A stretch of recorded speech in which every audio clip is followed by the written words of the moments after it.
मेरे धर्म में और मेरे राष्ट्र में आत्मसम्मान की बड़ी कमी है। सबसे पहले हम तैयार होते हैं रीढ़ झुकाने को, तो फिर वो राष्ट्र गुलाम बनता है बार बार, क्योंकि वहां लोगों ने झुकने की, दबने की, सवाल न पूछने की, भाग्य पर टाल देने की, आसमानी शक्तियों पर टाल देने की आदत बना ली होती है।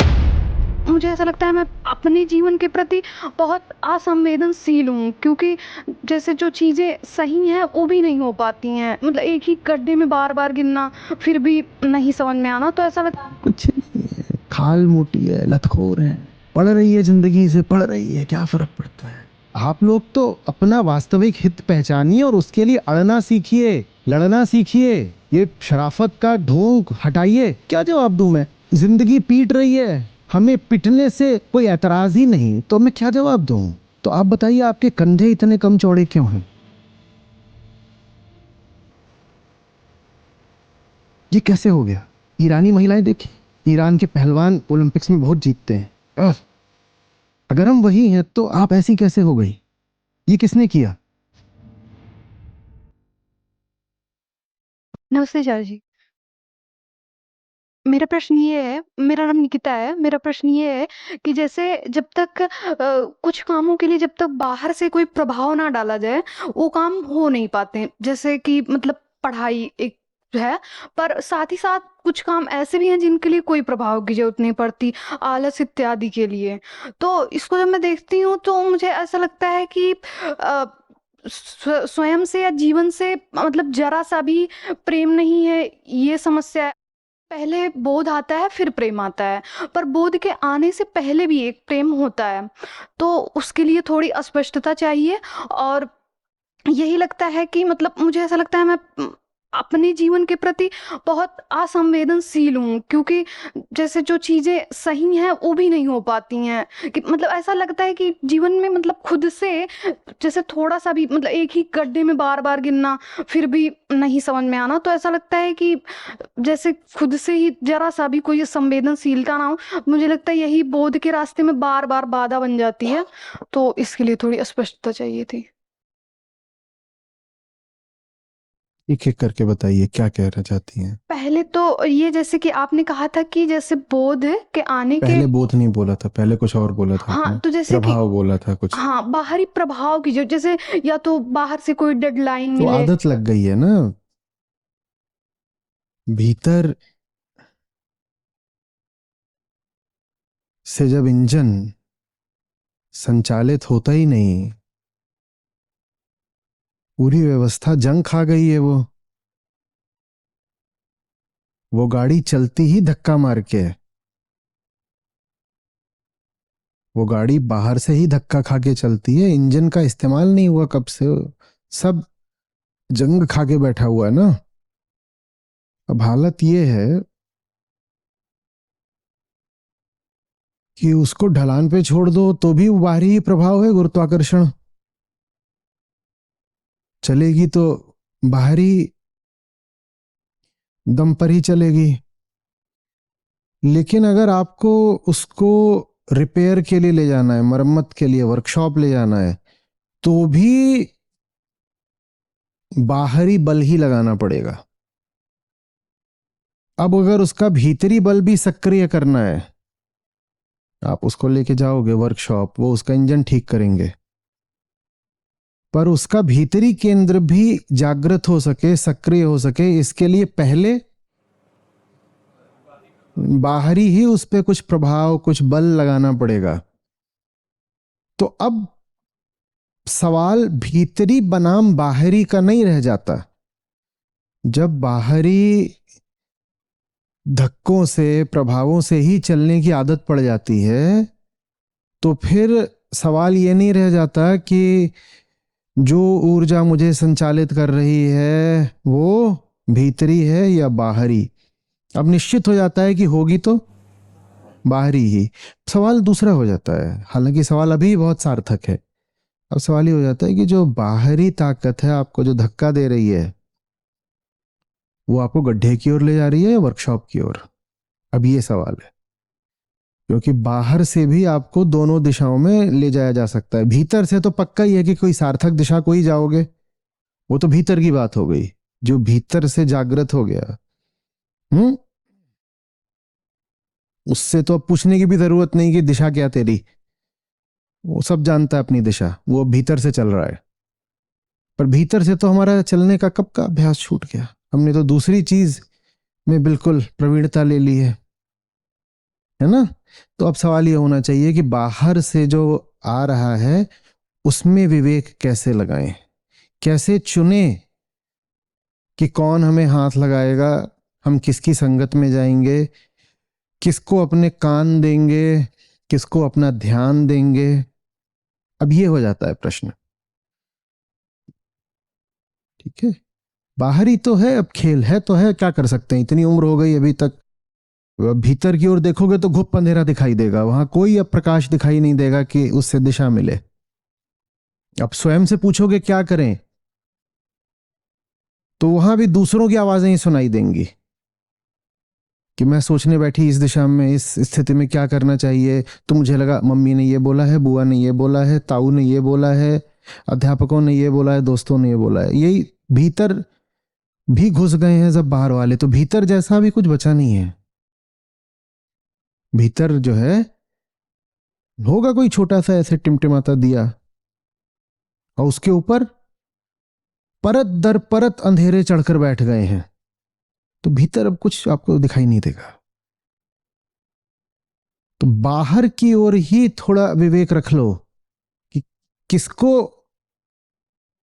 हम अपने पास आने दे रहे हैं, वो बहुत बड़ी बात है। वो सब कुछ है, सब कुछ है, सब कुछ जो चलता है ना, बिनु सत्संग विवेक ना हुई, वो बात ठीक है। वो विवेक अंततः अपनी बात होती है, आत्मिक बात होती है, पर उसको जागृत करने के लिए भी सत्संग चाहिए। सत्संग मानने ये नहीं कि बाबा जी के आगे बैठ के पालथी मार के, वो नहीं सत्संग होता। सत्संग तो प्रतिपल की बात है, लगातार जीवन में किसको संगति दे रहे हो, टीवी में भी क्या देख रहे हो, वो भी सत्संग है। किस जगह जा रहे हो, कहां बैठ रहे हो, चाय कॉफी कहां पी रहे हो, ये भी सत्संग है। कपड़े खरीदना, किसको नंबर लगा रहे हो फोन पर, ये भी सत्संग है। ये सब सत्संग की ही बात है।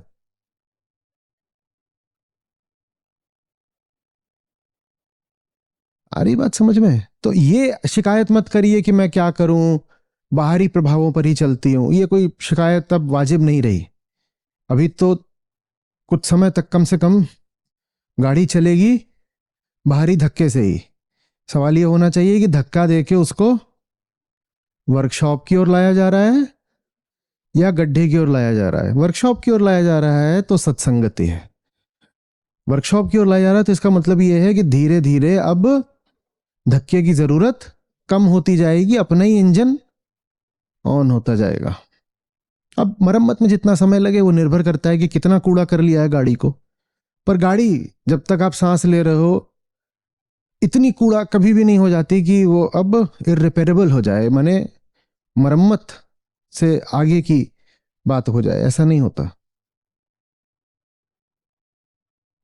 ये ठीक है, ये समझ में आ गई बात। हाँ, अब दूसरी बात बताइए। मतलब पहले बोध आएगा फिर प्रेम आएगा, पर एक प्रेम होता है जो मतलब बोध से पहले, मतलब बहुत कम ऐसा अब थ्योरी छोड़िए, पूछना क्या चाहती हैं एग्जैक्टली? तो मेरा यही पूछना है कि मतलब वो जो बोध से पहले का प्रेम होता है जो आप बोध क्या होता है? बोध से पहले तो तब बात होगी ना, पहले बोध पता होगा। बोध माने क्या? मतलब जैसे कि सही काम की ओर ले जाना, मतलब सही काम। हाँ, तो वो पूछो ना, सही काम क्या? हाँ, तो सही काम करने के लिए जो मतलब कैसे मतलब प्रेम आए, मतलब पहले की मतलब करना है, अपने लिए अच्छा है तो इसको करना है। अपने लिए बुरा क्या है ये देखना होता है। अपने लिए अच्छा क्या है, ये इतनी अकल होती तो वही ना कर रहे होते। जो अच्छा है उसको तो पता नहीं कहाँ फेंका है, बहुत दूर कर दिया, और अच्छे का तमगा किस पर लगा दिया है। जो ऐसे ही है उसको पकड़ के बैठे हैं, उसी को बोल रहे हैं यही तो अच्छा है, यही तो अच्छा है, यही तो अच्छा है। जो पकड़ कर बैठे हो, शुरुआत हमेशा उससे की जानी चाहिए। टर्मिनोलॉजी में मत फंसो। बोध, प्रेम, ज्ञान बड़ी खतरनाक बात होती है, क्योंकि उसमें एब्स्ट्रैक्शंस होते हैं बहुत सारे। एब्स्ट्रैक्शन माने हुई कुछ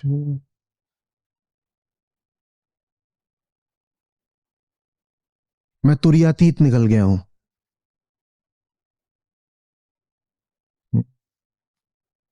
बहुत हुआ है ऐसों से, मैं एकदम ऐसा खुद तुरई दो मुंह में और बाहर करो।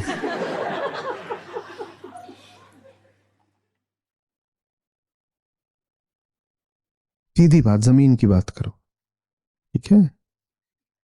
सही काम के लिए प्रेम तो तब आएगा ना जब पहले, अभी जिसको सही काम बोल रहे हो दिखेगा कि गलत काम है। तो भाई सबकी जिंदगी तो सही कामों से भरी ही हुई है। अभी सत्र चल रहा है, आधे से ज्यादा लोग, हो सकता है 2/3 लोग अभी ना देख रहे हो सकता है 3/4 ना देख रहे हो, कुछ पता नहीं। अरे भाई अब तो त्योहारों का महीना चल रहा है, परिवार वालों के साथ होना पड़ता है ना, ऐसा थोड़ी। उनकी दृष्टि में सत्र न देखना ही सही काम है। पहले उनको दिखाई तो दे कि तुम जो कर रहे हो वही पाप है। सत्र चल रहा है, इसको छोड़ करके तुम जो भी पारिवारिक धार्मिक आडंबर कर रहे हो पाप है। उनको ही नहीं दिखाई दे रहा। जैसे ही त्योहार आते हैं सत्रों में उपस्थिति कम हो जाती है। जन्माष्टमी के दिन तो याद है हम अड़ गए थे, मैं तो पूरे 24 घंटे चलाएंगे। 24 घंटे तो नहीं पर 12 घंटे फिर भी चला दिया था। तो भागे जा रहे हैं, रुकिए नहीं रहे, कह रहे आज तो मक्खन मार के रहेंगे। तो जितनों को रोक सकते थे रोका कि भाई जन्माष्टमी है तो गीता सुनो। अभी नवरात्रि चल रही थी, जैसे जैसे नवरात्रि आगे बढ़ी है वैसे वैसे उपस्थिति गिरती गई है।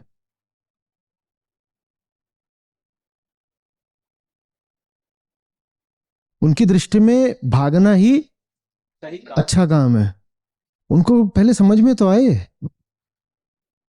कि तुम गीता से भाग के जहां कहीं भी जा रहे हो धर्म बटोरने, वो धर्म नहीं अधर्म है। कौन सा धर्म है जो तुम्हें गीता से दूर ले जा रहा है?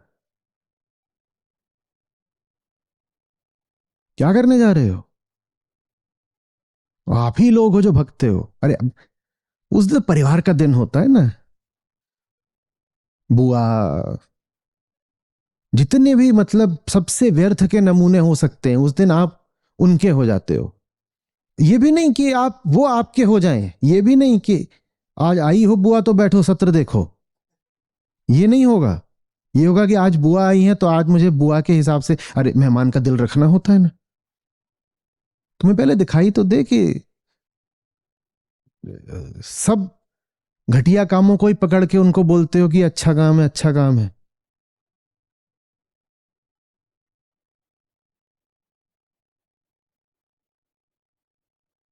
मैं दिवाली की रात सत्र रख दूंगा।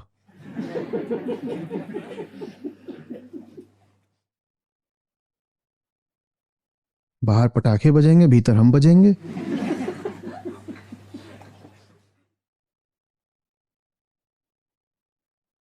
आई बात समझ में?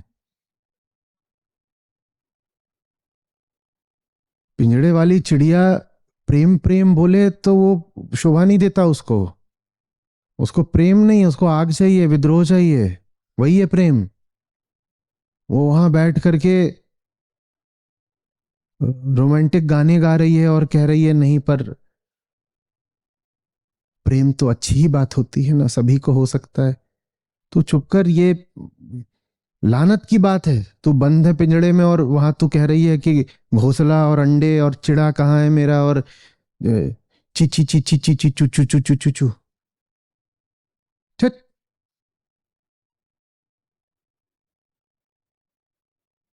ये सब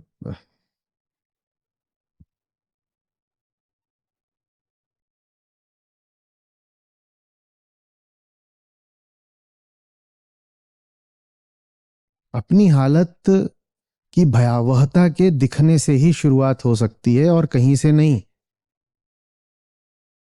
और जो अपनी हालत पर थूक नहीं रहा, वो अगर कहता है कि मैं धार्मिक हूं आध्यात्मिक हूं, तो उससे बड़ा छली प्रपंची नौटंकीबाज दूसरा कोई नहीं है। तेरी जिंदगी देख, तेरे डर देख, तेरा मुंह देख, और उसके बाद तू कह रहा है आओ बैठ के ज्ञान बांचेंगे।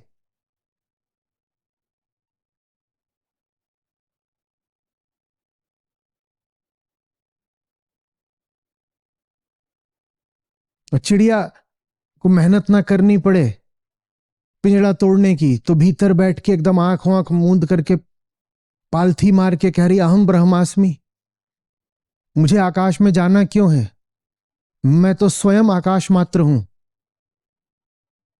ये बड़ी बड़ी फरेबी चिड़िया है, बड़ी फरेबी चिड़िया है, ज्ञान का भी दुरुपयोग करे बैठी है। बोधो अहम, मैं बोध हूं। तू बोध नहीं है, तू छोड़ो।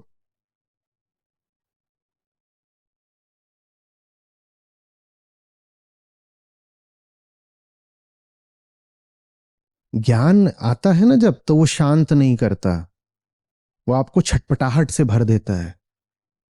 जो ज्ञानी की आपने छवि बना रखी है कि ज्ञानी ऐसे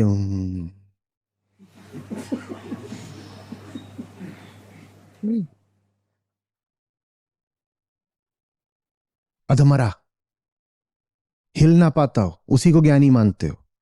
एकदम ऐसा बैठा ही है, जंग लग जाए, दीमक लग जाए, चींटियां लग जाए, वो ज्ञानी है। ज्ञान का मतलब होता है आत्मज्ञान, और आत्मज्ञान माने अपनी ठुकी हुई हालत को देखना। और उसके बाद क्या होता है, आग लगती है, आदमी छटपटाता है, ज्ञान से वेदना उठती है, उसी वेदना से वेद उठते हैं। विद धातु माने होता है जानना, और उसी विद धातु से आती है पीड़ा। वेद के दोनों अर्थ होते हैं, वेद माने जानना भी और वेद माने दर्द भी।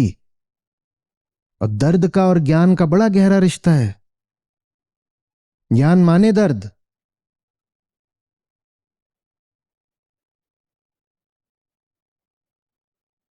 दर्द कहीं कुछ है नहीं, उल्टे और आंख बंद कर ली और यह समूचा जगत मात्र दृश्य प्रपंच मात्र है। मैं चिद स्वरूप शुद्ध बुद्ध मुक्त आत्मा हूं।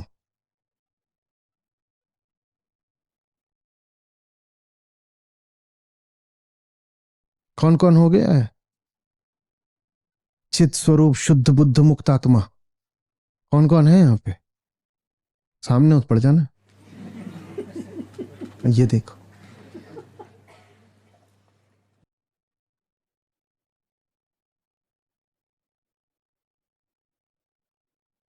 एक आध और हाथ उठा रहे थे, ऐसे घूरा, ऐसे उठाते उठाते।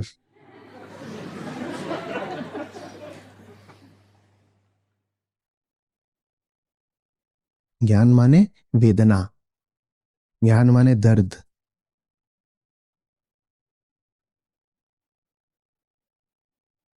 वही जो कराहा है ना, वो फिर आजादी देती है।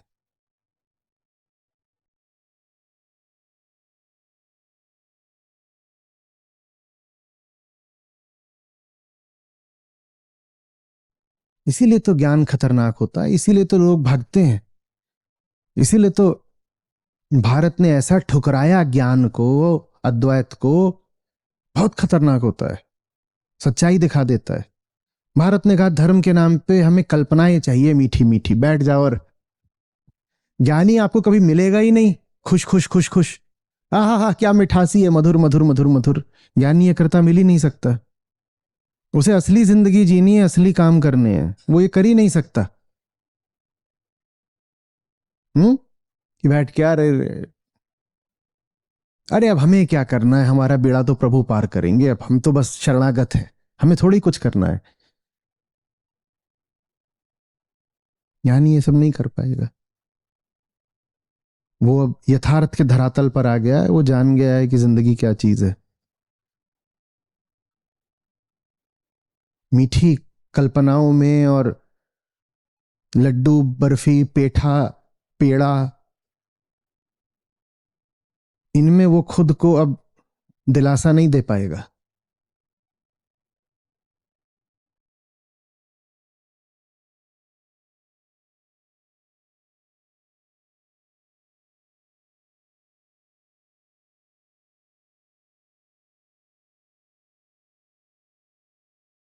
आ रही बात समझ में?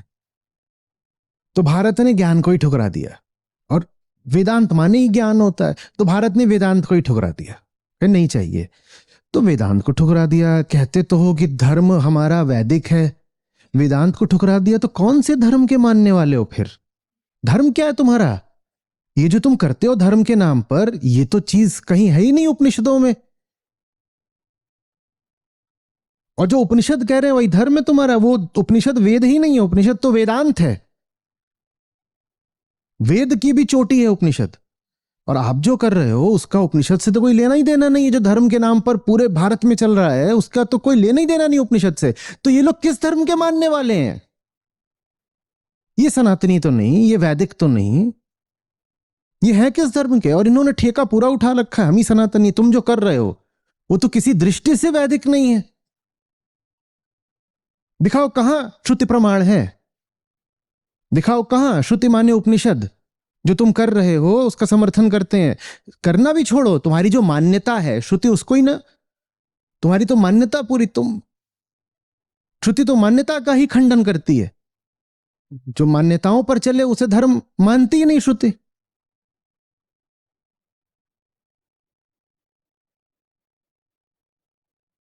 पर वो सब चलता है, खूब चलता है। अगर आपसे कोई बोले कि वो बगल में आए हैं नए नए मिश्रा जी और बहुत धार्मिक हैं, तो तुरंत आपके मन में क्या छवि उठेगी? क्या उठेगी? ज्ञानी की उठेगी, जो बिल्कुल जमीन, ठोस जमीन धरातल पर रहता है, ऐसी उठेगी? कैसे उठेगी? आप बिल्कुल अब इंतजार करोगे कि ये आ ही रहे होंगे पेड़ा लेकर, लीजिए लीजिए प्रसाद। ये स को श क्यों बोलते हैं मुझे ये नहीं समझ में आता। शायद वो श से शक्कर, शहद, मीठा मीठा सब होता है इसलिए। लीजिए लीजिए जी लीजिए। अरे हाँ, पहले हाथ धो लीजिए, और बहुत पूरा मोरल हाई हैंडेडनेस के साथ, होलियर देन दाऊ। नहीं नहीं, पहले ऐसे करिए। छोटा बच्चा अगर नहीं बेटा उल्टे हाथ से नहीं लेते, सीधे हाथ से लेते हैं। पूरा डोमिनेशन, ये हमने धर्म बना दिया।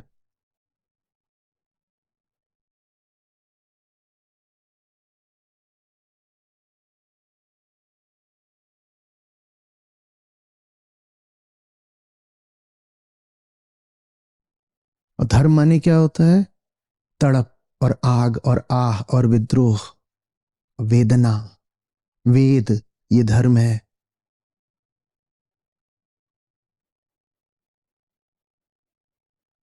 शक्कर नहीं होती धर्म।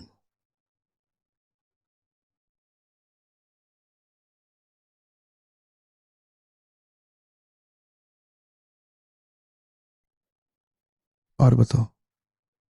एक लास्ट था, मतलब इसका मतलब ये कि अगर स्वयं के प्रति संवेदनशीलता नहीं आ रही है, इसका मतलब अभी अपना मतलब असली मतलब वो करंट कुछ कंडीशन नहीं है, पता नहीं है। कुछ नहीं है। खाल मोटी है, लतखोर है, पढ़ रही है जिंदगी से, पढ़ रही है, क्या फर्क पड़ता है?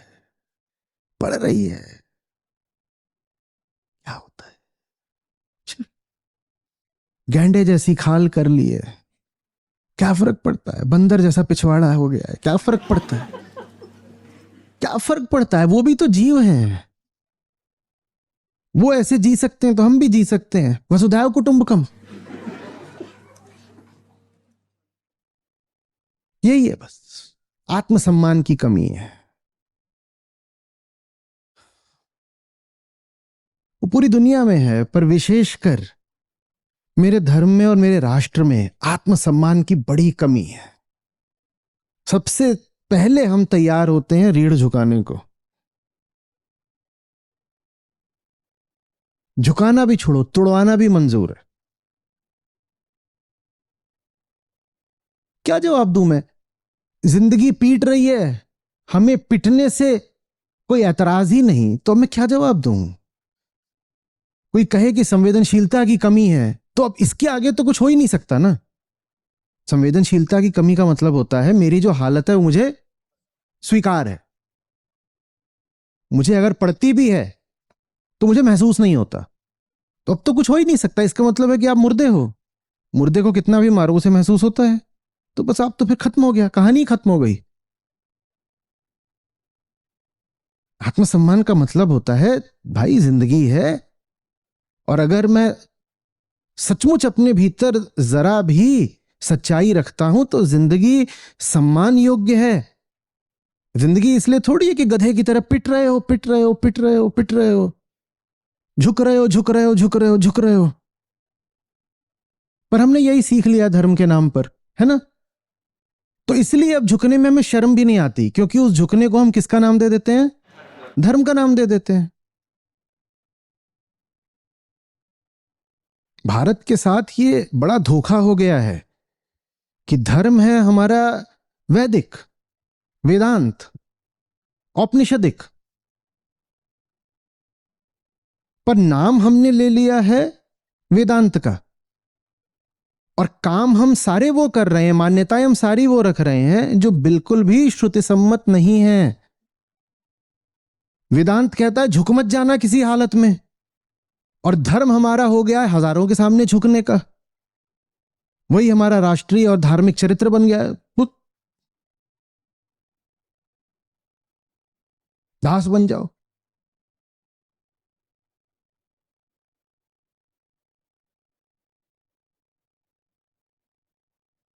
फिर अगर पिट भी रहे हो तो वो तुम कह सकते हो ना, मैं क्या करूं, मेरा तो काम था झुक जाना, झुकने के बाद अब किसी ने मुझे पीट दिया तो मैं क्या कर सकता हूं? प्रभु का आदेश होगा, पिट गया मैं बुरा क्यों मानूं? मैं बुरा क्यों मानूं?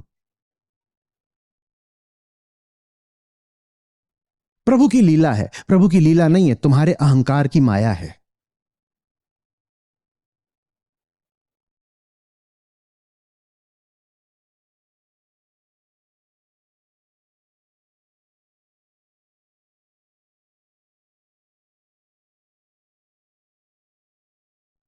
असंवेदनशीलता का कोई उपचार नहीं है।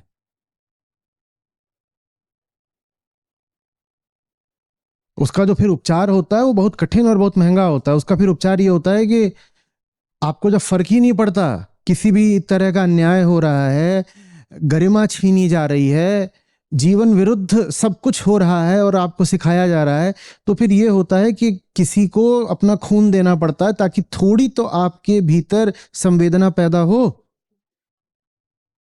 फिर जैसे इतिहास में हुआ है कि महापुरुषों ने मंजूर कराया कि उनकी लाशें गिरें, वो करना पड़ता है फिर किसी को कि आप में थोड़ी सी तो झुरझुरी पैदा हो। ये तो आप तो काठ हो गए हो, अचेत हो गए हो।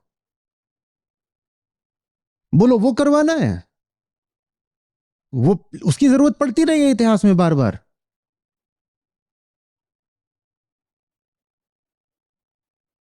या दूसरा ये होता है कि जब एक पूरा राष्ट्र ही सामूहिक रूप से असंवेदनशील हो जाता है तो दूसरों को मौका मिल जाता है आकर के उनकी पिटाई लगाने का। वो पिटाई लगाना आसान हो जाता है क्योंकि पता है कि अभी पिटेंगे तो भी कुछ करेंगे नहीं, क्योंकि ये कैसे हो गए हैं? असंवेदनशील। तो फिर वो राष्ट्र गुलाम बनता है बार बार, क्योंकि वहां लोगों ने झुकने की, दबने की, सवाल न पूछने की, भाग्य पर टाल देने की, आसमानी शक्तियों पर टाल देने की आदत बना ली होती है। वो अपना पौरुष, अपनी कर्मठता भूल चुके होते हैं, तो फिर दूसरे बाहर से आकर के उन पे हावी हो जाते हैं।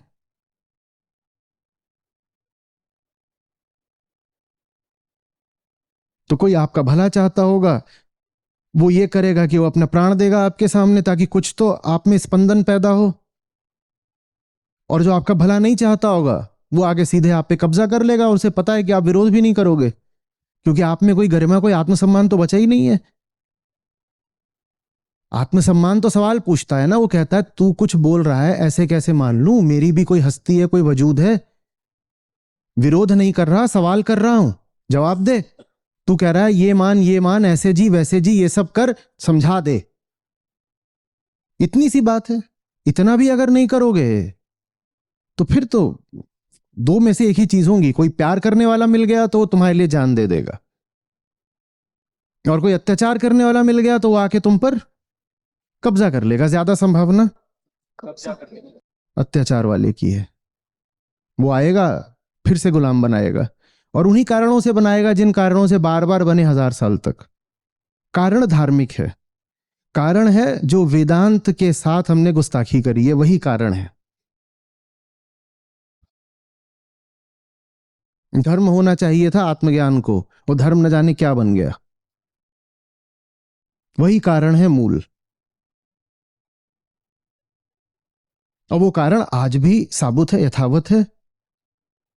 कोई भी अनिष्ट कभी भी घट सकता है।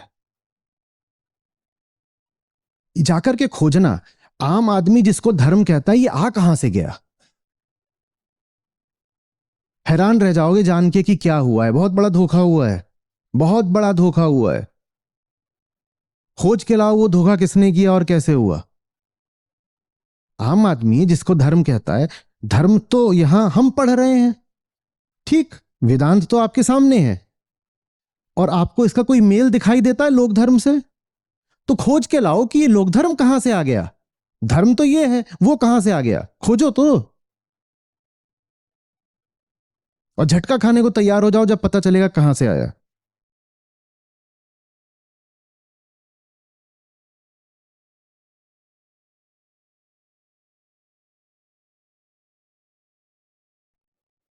गुलाम इनसेंसिटिव रहे, इसमें मालिक का स्वार्थ है कि नहीं? समझ में आ रही है बात? ये आप जिसका शोषण करना चाहते हो उसका शोषण होता भी रहे और वो तब भी ना रोए, इसमें आपका स्वार्थ है। आप समझ क्यों नहीं रहे हो?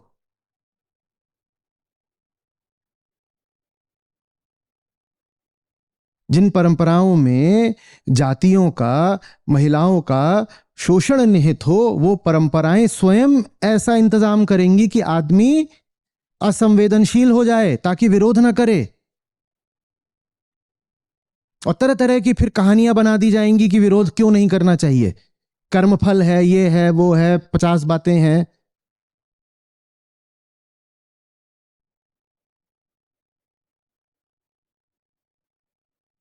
आ रही है बात समझ में? आप असंवेदनशील हो नहीं गए, आपको बनाया गया है। हम्म।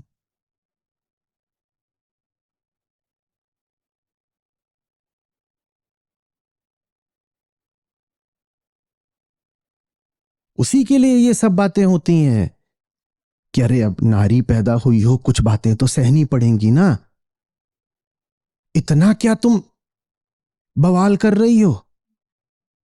अरे जब प्रभु ने ही तुम्हारे साथ भेदभाव करा और तुमको नारी बनाया, तो अब समाज अगर तुम पर कुछ अत्याचार कर रहा है तो शिकायत क्यों कर रही हो? शिकायत करनी है तो प्रभु से करो, और प्रभु से शिकायत नहीं कर सकती क्योंकि प्रभु ने तो तुम्हारे पिछले कर्मों का दंड दिया है तुमको स्त्री बना के। तो अब आप शिकायत नहीं करोगे, उसको हम कहेंगे भारत की नारी सदाचारी। बिल्कुल शिकायत नहीं करती, एनीमिक रहती है, हीमोग्लोबिन 7-8, लेकिन शिकायत नहीं करती।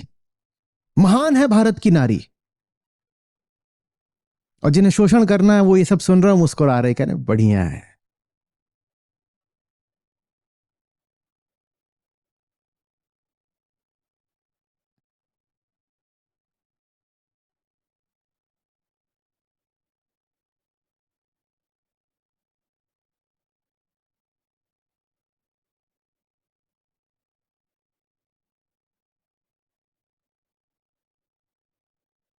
अगर जिंदगी सार्थक हो तो स्वार्थी होना पुण्य है। अपने हित जानो और अपने हितों की रक्षा करना सीखो।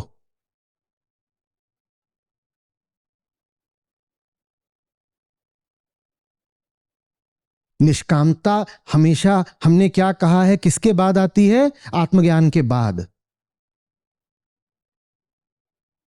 जब अभी तुम खुद को जानते नहीं तो क्यों निस्वार्थ बनने की कोशिश कर रहे हो? मैं निस्वार्थ भाव से अपने परिवार की सेवा करता हूं, मैं निस्वार्थ भाव से समाज की सेवा करता हूं, मैं निस्वार्थ भाव से सबके लिए खाना बनाती हूं।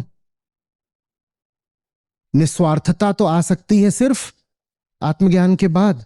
और आत्मज्ञान तुमको बताएगा कि तुम्हारा हित कहाँ है, तुम कौन हो। वो अभी हुआ नहीं, तुम खुद को जानते नहीं, तुम्हें अपना हित अहित कुछ पता नहीं, लेकिन निष्कामता तुम ढो रहे हो और इस कारण अत्याचार सब बर्दाश्त कर रहे हो।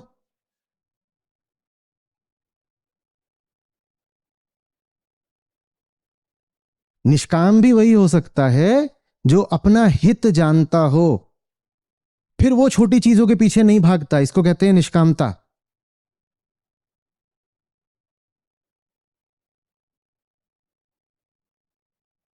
आप लोग तो अपना वास्तविक हित पहचानिए और उसके लिए अड़ना सीखिए, लड़ना सीखिए।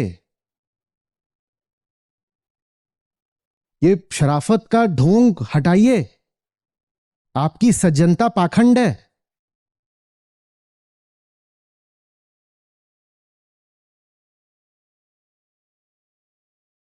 अच्छा छोड़ो, सोचते हैं। हमें पता है हम कौन हैं। हाँ, जेनेटिकली हम वही हैं जो यूरोपियन हैं, नॉर्डिक्स हैं, वो सब लोग हैं उधर वाले, है ना, वही हैं, है ना। उन्हीं की शाखा है वो ईरान आती है। ईरान तो शब्द ही आर्य से बना है। ईरान तो शब्द ही ईरान है ना, वो आर्य से ही निकला है। हम वही हैं, हम वही हैं, पूरा भारत वही है। हाँ, कुछ और जनजातियां थी भारत में, वो भी हैं, पर कम से कम उत्तर भारत में ज्यादातर जो लोग हैं जेनेटिक रूप से वो वही हैं जो ईरानी हैं, बल्कि वो वही हैं जो यूरोपियन लोग भी हैं। तो आप बताइए, आपके कंधे इतने कम चौड़े क्यों हैं? ये कैसे हो गया? ईरानी महिलाएं देखी, ईरान के पहलवान ओलंपिक्स में बहुत जीतते हैं यार। अगर हम वही हैं तो आप ऐसी कैसे हो गई? ये किसने किया? ये कई कई कई कई पीढ़ियों तक जब ठीक से खाना नहीं मिलता ना, तब ये होता है।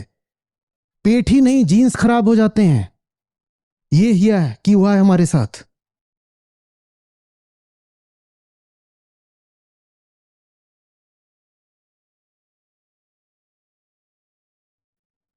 यूरोप वाले तो हमें थोड़ा दूर के लगेंगे, तो पड़ोस के ईरानी हैं उनको देखो ना, हम वही हैं, जीन्स बिल्कुल वही हैं।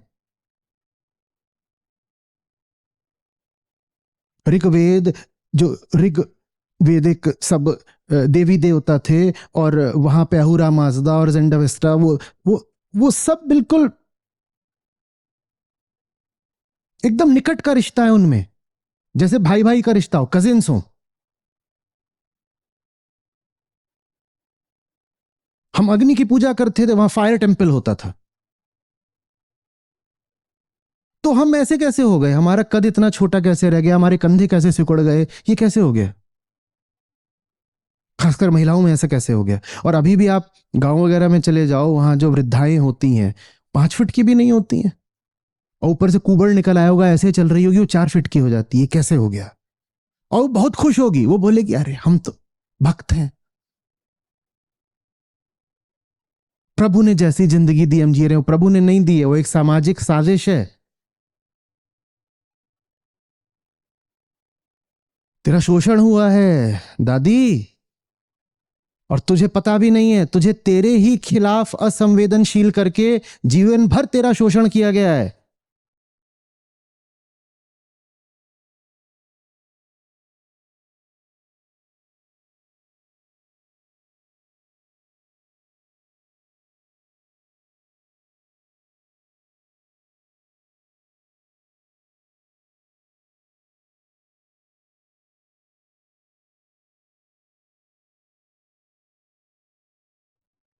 और ये सब कुछ क्या बोल करके?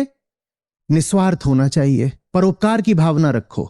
स्वार्थ पाप है, स्वार्थ बिल्कुल पाप नहीं है, स्वार्थ पुण्य है। बस स्व अर्थ पता होना चाहिए।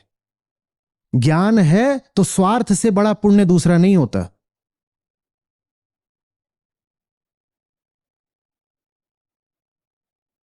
और अज्ञान है तो तुम निस्वार्थ निष्काम होना भी चाहो तो हो नहीं सकते। अज्ञान है तो निस्वार्थता की आड़ में तुम स्वार्थ की रोटी सेकोगे। तो ले देकर निस्वार्थ होने की कोशिश मूर्खता है। ज्ञान है तो अपने आप निस्वार्थ हो जाओगे, और नहीं है ज्ञान तो निस्वार्थ होने की कोशिश में भी स्वार्थ रहेगा।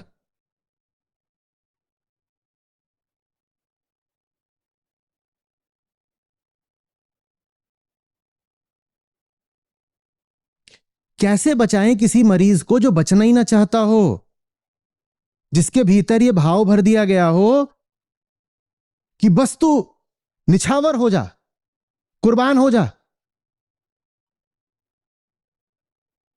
कुछ डर, कुछ लालच। डर ये कि अगर निछावर नहीं होगा तो बाकी लोग तेरा सब हुक्का पानी, खाना पीना सब बंद कर देंगे। और लालच ये कि निछावर हो जाएगा तो सब बोलेंगे अरे देखो सज्जन है, सुशील है, आदर्श है, महान है।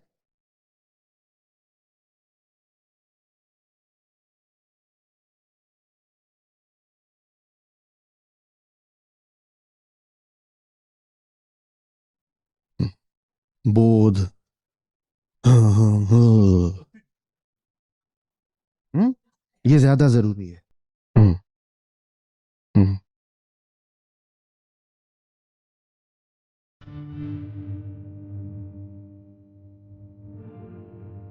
हेलो, मेरा नाम अश्मित है। मैं आचार्य जी से लगभग 4 साढ़े 4 साल से जुड़ा हुआ हूँ, और एक जो मूलभूत प्रॉब्लम, सबसे बड़ी समस्या थी, वो थी डर की, एंग्जाइटी की। मुझे याद है कि बहुत ही हाइपर एंग्जाइटी अटैक्स मैंने 1-2 बार महसूस किए हैं, झेले हैं। और आचार्य जी के साथ कंटिन्यूअसली उनके सेशंस से जुड़े रहना, हर सेशंस के साथ डर कम होता गया, कम होता गया, कम होता गया। और अब ये हाल है कि मतलब कोई विशेष डर जैसा तो कुछ महसूस नहीं होता, और ये भी समझ में आता है कि अब वो डर आ भी नहीं सकता मेरे लिए, मतलब वो डर मेरे लिए है भी नहीं। तो जिसको एक ये डर की समस्या हो, और दूसरी एक समस्या कि कभी भी आप ज़िंदगी में फील करें कि मैं छोटा हूँ, कमज़ोर हूँ, दूसरों से कमतर हूँ, तो ऐसे में आचार्य जी की संगति करने पर आपको पता चलता है कि आप कमज़ोर हो नहीं। वो एक भ्रम था आपका जो आपको एहसास कराता था कि आप कमज़ोर हो, आप हो नहीं कमज़ोर। तो 2 समस्याएं जिसको भी ज़िंदगी में महसूस होती हैं, एक तो एंग्जाइटी, डर, जो एक ही बात है, एंग्जाइटी, डर, पैनिक्स, ये सब चीज़ें हैं। या फिर आपको हीन भावना की समस्या होती है, इनएडिक्वेसी फील होती है कि मैं एडिक्वेट हूँ या नहीं, मैं पर्याप्त हूँ या नहीं अपने लिए। तो ऐसे में आपको आचार्य प्रशांत जी के पास ही आना चाहिए।